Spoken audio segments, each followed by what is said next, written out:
Okay, so thank you very much, everybody, for joining us here today. My name is Lamar Thorpe. I'm mayor of the city of Antioch. And for our friends in the press, that's Lamar Thorpe, Lamar. Last name is Thorpe. And so before we get started, I want to thank some folks who are joining me here today. We have Captain Moorfield of the Antioch Police Department. Thank you for joining us here today. Tasha Johnson, who serves as the city's Youth Services Network Manager. She's joining us here today.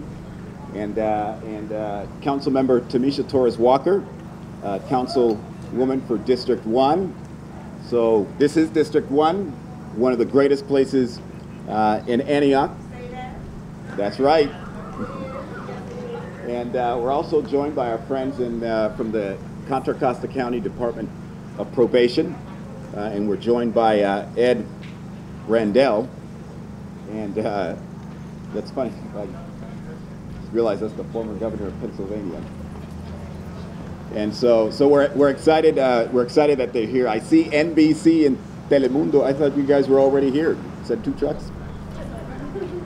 All right. Well, again, thank you for joining us here today. Before I get started, I just want to make perfectly clear that I am exceptionally proud to be mayor of the city of Antioch. And I'm exceptionally proud to work with an outstanding group of individuals on our city council. And so we have, as I mentioned, we have Councilmember Tamisha Torres-Walker, Councilmember Ogerchuk from District 3, Councilmember Barbanica of District 4, and Vice Mayor Monica Wilson of District 4. And so there will be people who try to divide us, who have nothing better to do. Let me tell you, this council is strong, and we're working on behalf of the people. And so for those who sit at home behind their keyboards, having nothing great to say, you're not going to divide this council. We're united. We're working on behalf of the people. And all that trash talk that you have, you can take it out the window. So today we're here to send a clear message to residents of our city. Time's up. We're no longer standing by hoping things get better at places like Sycamore Square, Bonfire Market, Rami's Liquor Store, and other locations that have been troubled spots for over 30 or 40 years. This isn't new. As some of you know, when I served on council, Vice Mayor Monica Wilson and myself co-authored a tax measure that was responsible for increasing the total number of police officers in our city. That tax measure also focused on building new youth programs, including efforts that intervene in gang engagement, and to specifically increase Antioch's overall quality of life. With that in mind, we stand here at Sycamore Square, an area of business that sadly has been overrun by drug dealing and other illicit activities. Like many of you, I'm not unfamiliar with the Sycamore community. Not only have I knocked on doors here for my own campaigns, I've knocked on doors here on behalf of Monica Wilson, our current vice mayor, former Councilwoman Joy Motz. I've also participated in outreach activities in the area, including along our railroad tracks behind here, as well as our creeks when we do homeless outreach. The Sycamore community is filled with hard-working people, beautiful, strong families. You saw some of our young babies just right here, and an abundance of young people looking for opportunity. Sycamore is where Pittsburgh running back Najee Harris was raised. Sycamore is where New York Jets running back Isaiah Dunn, who, by the way, made history by having secured the largest undrafted free agent contract ever. He was raised right here in Sycamore. As a matter of fact, the youngest person to ever be elected to our school board, and who happens to also be serving as president of the Antioch Unified School Board, and our city clerk, Ellie Householder, was raised right here in the Sycamore corridor. And yet, like when, oh, excuse me, I forgot to, one notable person, our chief of police was raised right here in the Sycamore community. And yet, like when we become tolerant of barking dogs, we've become tolerant of illicit activities in the area and have allowed that to define the narrative of those beautiful communities throughout our city. I want to thank Councilwoman Tamisha Torres-Walker for lifting this matter up and bringing it to my full attention. Because as I said earlier, time's up. Time is up. So with that, I'm going to introduce Councilmember Torres-Walker for a few words before I get into some of the proposals that we're going to be discussing.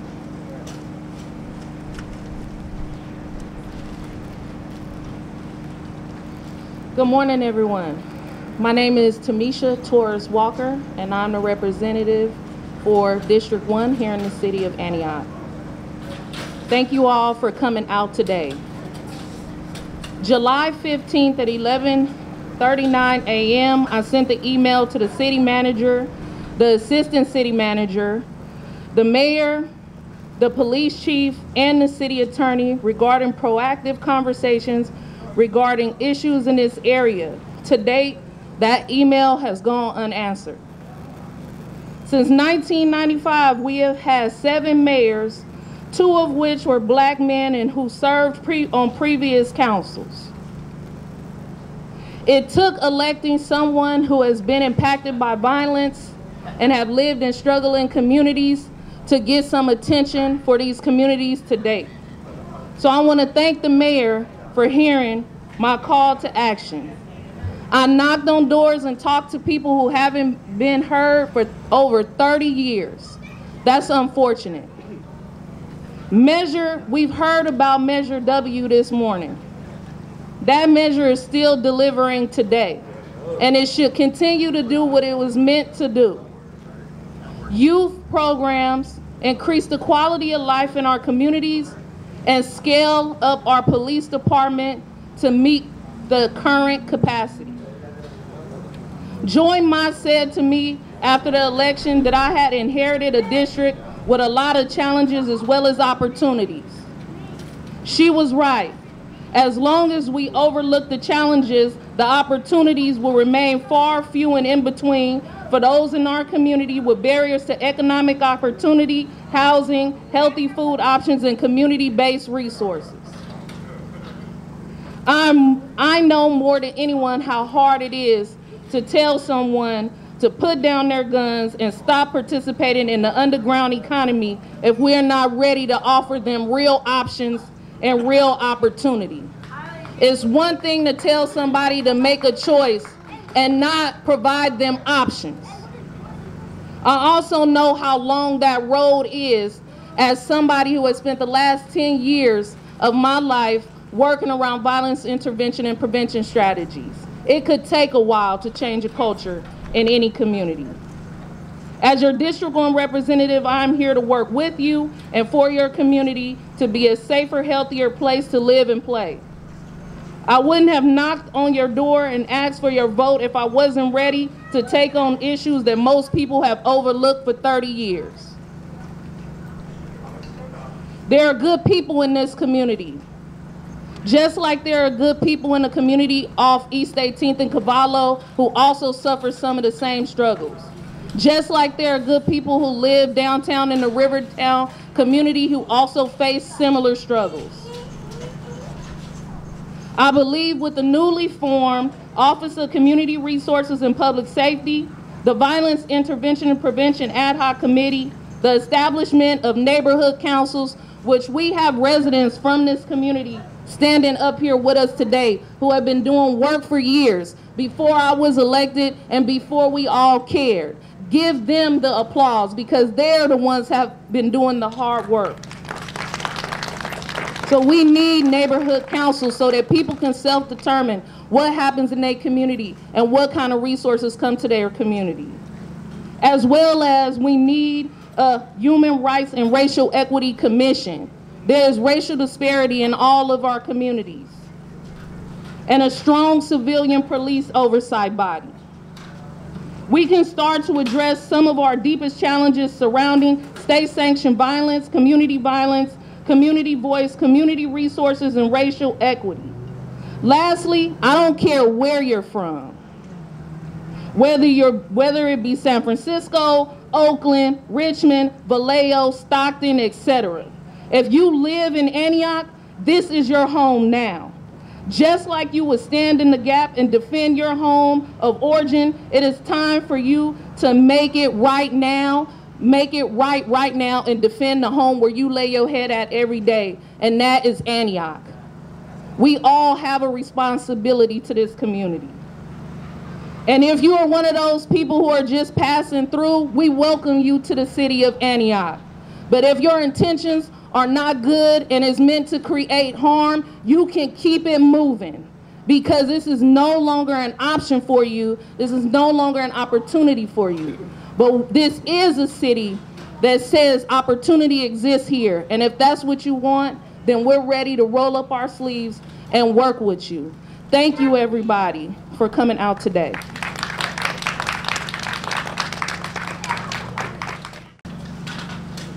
Last week, I spent the entire week speaking with storefront owners, residents, employees, and yes, even those who are involved in illicit activities. I got a chance to talk to them too.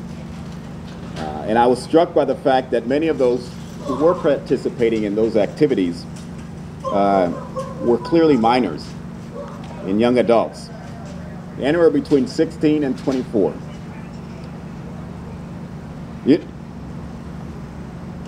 Which is, of course, heartbreaking for anybody who is a parent, anybody who loves children, because we don't want our children involved in this type of activity. I've said it before, I'll say it again. I'm not messing around with anybody. Today is the beginning of the end. It's going to be a long process, but I'm committed to it. We're committed to it, and that's why we're here today. Some may like my approach, and some won't. I understand that, but I have a job to do. I wasn't elected to be anybody's friend. I was elected by the people to make sure we turn things around in Antioch, and that's exactly what we're set on doing. Today, I'm introducing a citywide initiative that is intended to provide our city with the necessary tools to clean up Antioch's hot spots. First, I'm introducing a paid program called the Mayor's City Apprenticeship Program that will hire minors and young adults that are involved in illicit activities. If you can show up at 8 a.m. here to sell dope, you can show up to City Hall, you can show up to Public Works, you can show up anywhere in this city to earn a living the right way. And we're more than happy to train you. We're more than happy to provide you the opportunities that you need, but you won't be doing this anymore in my city. It's not going to happen. Although the program is going to be citywide, the primary focus will be here for young people participating in the drug trade in Sycamore. In my mind, this is an investment that will save lives while building a new foundation that over time will strengthen the city of Antioch. So with that, I'm going to turn it over to the city's Youth Services Network Manager, Tasha Johnson, to talk about this initiative a little more. Thank you, Mayor Thorpe. Good morning. My name is Tasha Johnson, and I'm the Youth Services Network Manager for the City of Antioch. We firmly believe in our youth and are committed to doing everything possible to support them. It is imperative that we continue to listen, and I'll repeat that, we need to listen and understand the needs of our young people and work collaboratively with communities, nonprofits, school district, community members to create innovative, inspiring, and intentional ways to uplift them. We are proud of the programming and services thus far that we've already launched this summer, such as a pop-up park play, a paid internship for young adults ages 18 to 24, the Antioch Council of Teens participation in civic engagement, a youth arts program, free bus passes, along with a paid internship program for high school juniors and seniors. We can all agree that the city of Antioch is a place of opportunity, and we want this to be true for everyone, including our youth. Thank you.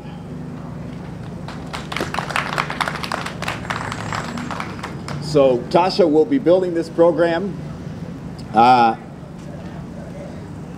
You know, I want to make clear that as I spoke to our young people out here, they talked about having convictions, talked about having previous records, and I want to make clear that this opportunity will be open to you. We're not trying to create barriers for anybody. So let me send yet another message to City Hall and our staff there.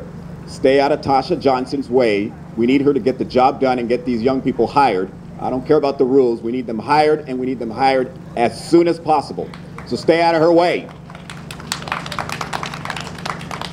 Second, we know that youth in our community are just as involved and are returning to our communities like Sycamore.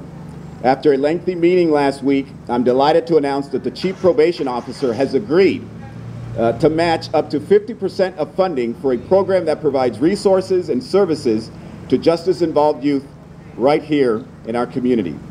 This would complement the Mayor's City Apprenticeship Program in an effort to provide appropriate wraparound services for participants. And so with that, I'm going to have Ed Rendell come up and talk about this important commitment.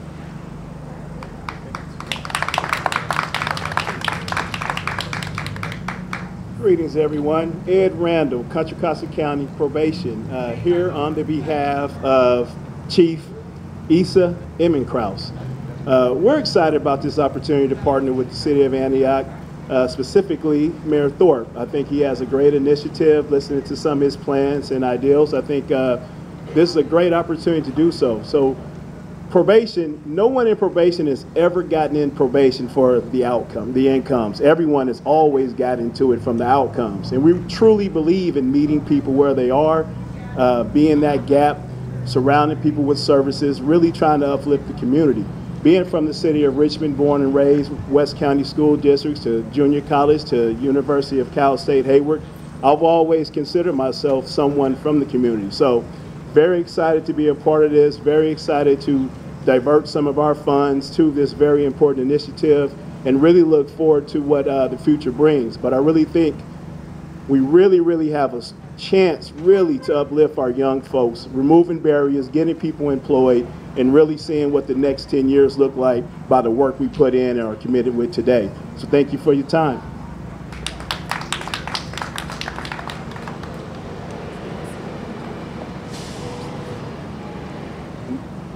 Oh, you're saying he did an awesome job? Oh,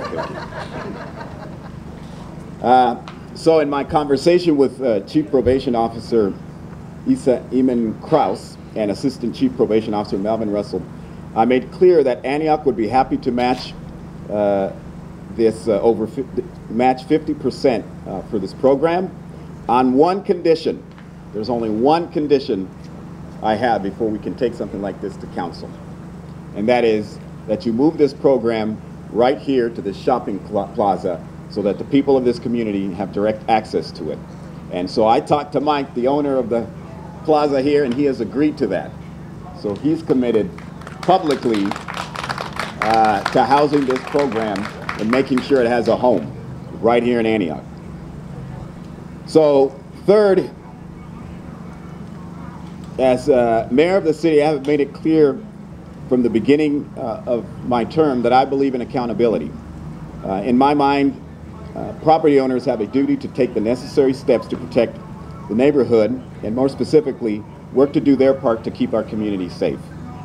From adding cameras, better lighting, enforcing parking limits, or even adding security, there are these are just some examples of how examples of steps property owners can take that will assist us in these efforts to keep the neighborhood safe.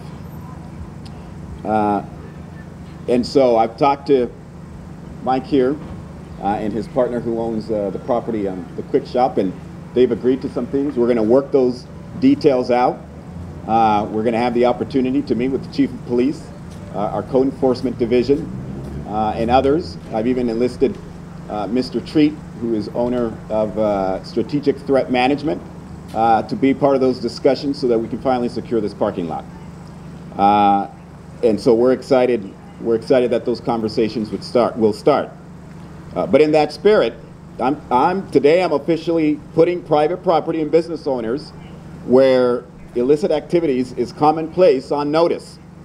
If you are uncooperative, not proactive in abating illegal drug activity, or if storefront owners are serving as a safe haven for drug dealers in an effort to bypass the loitering and trespassing laws, the city will declare you a public nuisance under the California Health and Safety Code section 1157.0 through 1158.7. If that happens, we will then use the full force of the city attorney's office to then condemn your property in eminent domain it. And then this property will look like the property across the street, an empty lot. And I'm promising you that. We're not playing around with these games anymore. It's over. It's done. We have to keep these streets safe. And we have to keep the residents' quality of life above anything else. So, our city attorney was going to come and say a few words, but he was pulled to a different meeting this morning. And so, we'll get more information on the health and safety code. But if you are taking, if your duty as a property owner seriously, we will work with you. But if you are not, the city will will use every available tool we have to make you comply with the obligations as a property owner. And I know Mike does not fit this definition because he's committed to some things, and I trust him. I trust him. So we're going to work on those things. So, fourth item we'll be looking at is that I recognize that law enforcement plays a critical role in these efforts. But let me be very clear. Law enforcement, the Antioch Police Department, is not a private security company. Property owners have the burden to keep their property secure. That being said, I'll be working with the Chief of Police about the supportive role the police department can play, including potentially authorizing additional funding for overtime for troubled spots like this as property owners work to gain control through private security. So your police department is here to support, but we can't use our police department as a private security firm for private property or private residential property. And so with that, I'm going to turn it over to one of our outstanding police officers here in the city of Antioch, Captain Anthony Moorfield.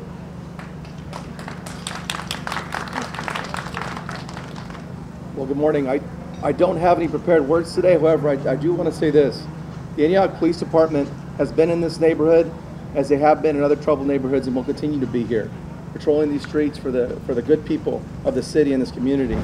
Today, we're here to stand in solidarity with our council, our other city staff, our business owners that are out here today, but most importantly, our community, to let everyone know that we're here for you and will continue to be here for you. So I thank you all for being here today and look forward to continuing to serve you. And so last week, I did note that the police department was being proactive. They were monitoring this parking lot. And so we thank them for those efforts. But there's still a lot more to do. There will be folks who criticize our plan. That's fine. I would rather be criticized than sit behind a keyboard blogging in my underwear doing nothing. We're the ones doing the work. We're the ones who are out here. And so I want to thank everybody for joining us in those efforts. I did want to point out Vice Mayor Monica Wilson is here with us today. Thank you for being here. Our residents deserve to know that we're working hard to make their safety a top priority. Members of this community should not be held hostage in their own homes. They work too hard for that to happen. As you can see from those who are behind me, we're not going to allow this to happen anymore. Now, in these discussions, as we move forward and come up with a timeline to gain compliance, we will, of course, be seeking residents to participate in that process. That's critically important. I did hear from a lot of residents last week, and a lot of people aren't happy, and understandably so. And I also got a chance to meet this outstanding resident who actually works at the laundromat here and monitors the parking lot sometimes, and that's Glenn Webb. And so I'd be remiss if we didn't at least have a resident from the community come up here and share a few words. And then with that, we'll wrap it up. Where's Glenn? There's Glenn.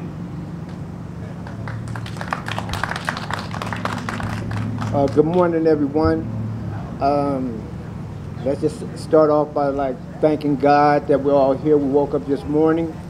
I feel that education is key.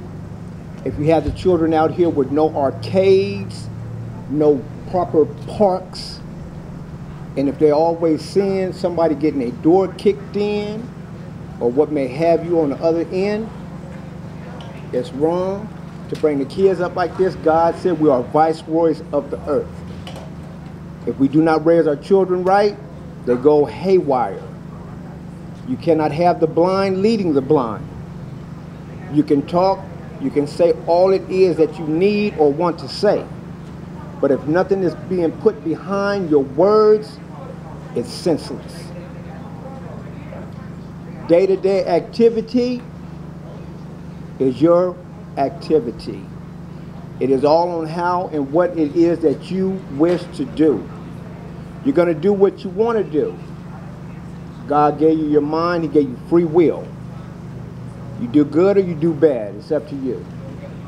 Regardless if it's the police or somebody out here walking the street.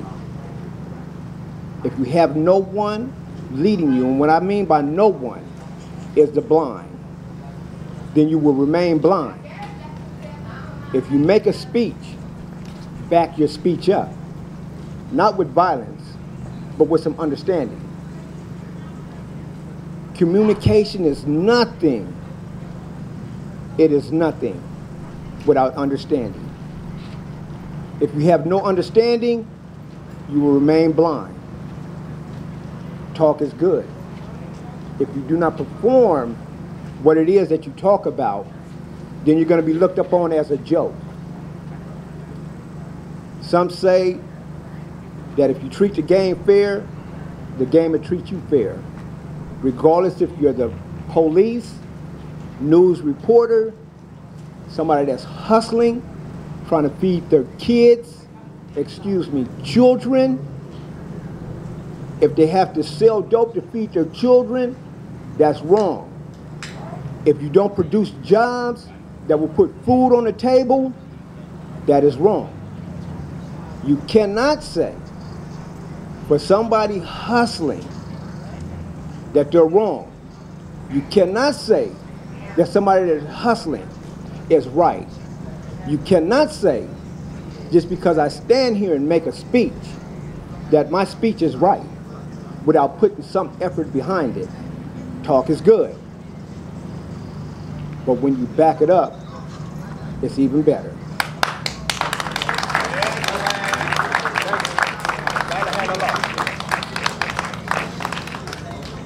All right. And so with that, Jasmine Jackson is from our new neighborhood council. She has 2 minutes. Good morning. My name is Jasmine Jackson. I'm from Sycamore Community Servant Leaders. I'm just out here today really to encourage all of you guys about building relationships. I live in this community of Sycamore. I know the store owners, I know the hustlers, I know the police, I know the people in the community. Why? Because I'm out here building relationships. And so, again, for us to get to know each other, we're all human. We're all out here trying to live and survive out here in Antioch. But take some time, get to know your neighbors. Get to know your neighbors, get to love your neighbors, get to encourage each other, get to motivate each other, because that's where it's really going to start. That's how we're going to attack some of this violence out here, right? It's hard to kill somebody you love, right? That's how we're going to address the needs of each other, to see what each other needs. Did you ask your neighbor what they need? Did you see if we can address those needs? So let's take the time in the community to build relationships, to pray for our community, and stay strong in supporting each other. Let's not run from our community or run from each other, but run to each other. That's what we need to do to support our community, to help it grow. We have some prayer vigils coming out soon, you guys. Take some time, get to know your community, get to know your neighbors, get to love your neighbors. Build relationships with not just the store owners, but the police as well, with the communities as well. Talk to people, see what they need, see where they're hurting, see how you can help as a person so we can grow as a community. God bless you. Yay, okay. So So we're coming with resources, we're coming with alternatives, and we're coming with the full force of the law. And so really those are my closing remarks as I thank everybody for joining us and participating here today. Thank you very much, and if you have any questions, we'll be on the side for anybody.